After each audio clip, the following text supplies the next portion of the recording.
அனாமிகாவும் விஜயும் வந்து பிரபா வர வைக்கிறாங்க. பிரபா வந்து எதுக்காக இவங்க வர வைக்கிறாங்கன்னு பார்த்தா, இவங்க வந்து ஃபோட்டோ எடுத்து எடுத்து டிசைன் டிசைனா எடுக்க சொல்றாங்க. நம்ம வந்து பிரபாவும் மனசு கஷ்டத்தோட அந்த ஃபோட்டோஸ்லாம் எடுக்குறாங்க. 2 பேரும் வந்து அப்படியே வந்து ஹக் பண்ணி நிக்கிறது, அதுக்கப்புறம் சைடுல நிக்கிறது, அதுக்கப்புறம் 2 பேரும் ஜோடி ஜோடியா நிக்கிறது, அந்த மாரி ஃபோட்டோஸ்லாம் எடுக்க சொல்றாங்க.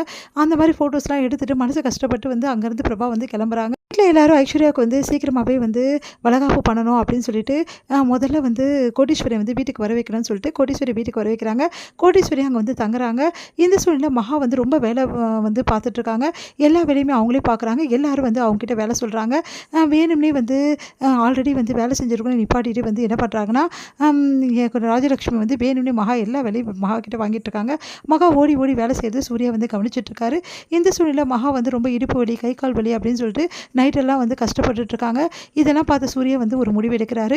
வந்து சமையல் கட்டுக்கு வந்து வராங்க. பார்த்தா ஆல்ரெடி வந்து ஒர்க் பண்ணவங்க அவங்க வந்து சமையல் வேலையெல்லாம் எல்லா வேலையும் பார்த்துட்ருக்காங்க. அதெல்லாம் பார்க்குற மகா வந்து எப்படி நீங்கள் வந்தீங்க? யார் உங்கள வர வச்சு சொன்னது? அப்படின்னு சொல்லி சொன்னோன்னே, அதெல்லாம் வந்து சூர்யா சார் தான் என்னை வர சொன்னார்.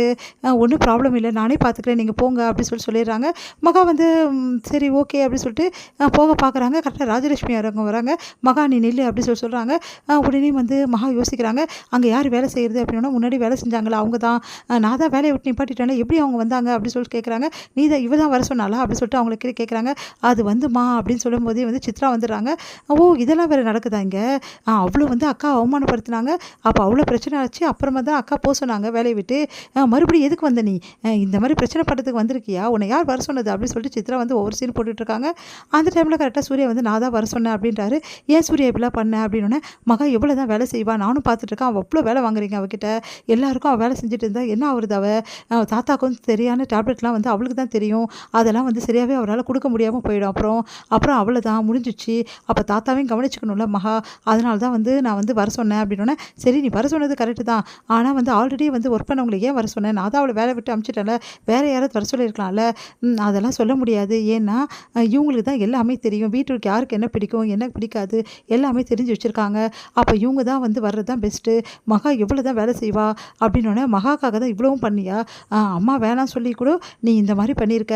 அம்மாவை அப்போ எதிர்த்து வந்து இந்த மாதிரி பண்ணுறியா நீ அப்படின்னு சொல்லிட்டு சூர்யாவை பார்த்து கேட்குறாங்க வந்து சித்ராவை பார்த்து ஏன் இப்படிலாம் தூண்டி தூண்டி விட்டுட்ருக்கீங்க? உங்கள் வேலை என்னமோ அதை பாருங்கள், அம்மா பிள்ளைக்கு 1000 இருக்கும், நாங்கள் பேசிக்கிறோம் அப்படின்ற மாதிரி சொல்கிறாரு நம்ம சூர்யா. அதை கேட்டு வந்து எனக்கு எதுக்குப்பா, உனக்கு தேவையில்லாத வேலை நான் நல்லது பண்ண போய் இப்படி ஆயிடுச்சு. அக்காவுக்கு நல்லதுன்னு நான் சொல்ல வந்தேன், நீ கம்முனு சித்ரா, நான் பேசிக்கிறேன். என்னப்பா இப்படி பண்ணிகிட்ருக்க நீ? என்கிட்ட சொல்லிட்டு பண்ணியிருக்கலாம்ல. இங்கே பாருங்கம்மா இதில் என்ன தப்பு இருக்குது அப்படின்னு சொல்லி பேசிகிட்டு இருக்கும்போது பாட்டி வராங்க. ஏன் சொல்லிட்டு பண்ணோம்? ஒரு நல்ல விஷயம் பண்ணுறது தப்பு கிடையாதுல்ல. அவன் நல்லது தானே பண்ணியிருக்கான். ஆளுக்கு அவனை கேள்வி கேட்டுட்ருக்கீங்க. அவங்க வேலையை போய் பாருங்கள். என்ன ராஜலட்சுமி, ஏன் உன் பையன் வந்து ஒரு வேலை செய்கிறவங்க கூட வைக்கக்கூடாதா? அந்த உரிமை கூட அவனுக்கு கிடையாதா? அவன் பொண்டாட்டிக்காக அவன் வச்சிருக்கான், இதில் என்ன தப்பு இருக்குது அப்படின்னு சொல்லிட்டு கேட்குறாங்க. உடனே ராஜலட்சுமி முறைச்சிட்டு அங்கேருந்து போகிறாங்க. எல்லாருமே டென்ஷனாக அப்படியே போயிடுறாங்க. அடுத்து வந்து இங்கே என்ன பண்ணுறாங்க, நீ நல்லா செஞ்சுருக்கப்பா, பாவம் மகா எவ்வளோ வேலை செய்வா சொல்லு, இப்படி தான்ப்பா வீட்டுக்காரனா இருக்கணும், பொண்டாட்டியை புரிஞ்சு நடந்துக்கணும் அப்படின்னோடனே இதை பார்த்த கோடீஸ்வரி ரொம்ப சந்தோஷப்படுறாங்க.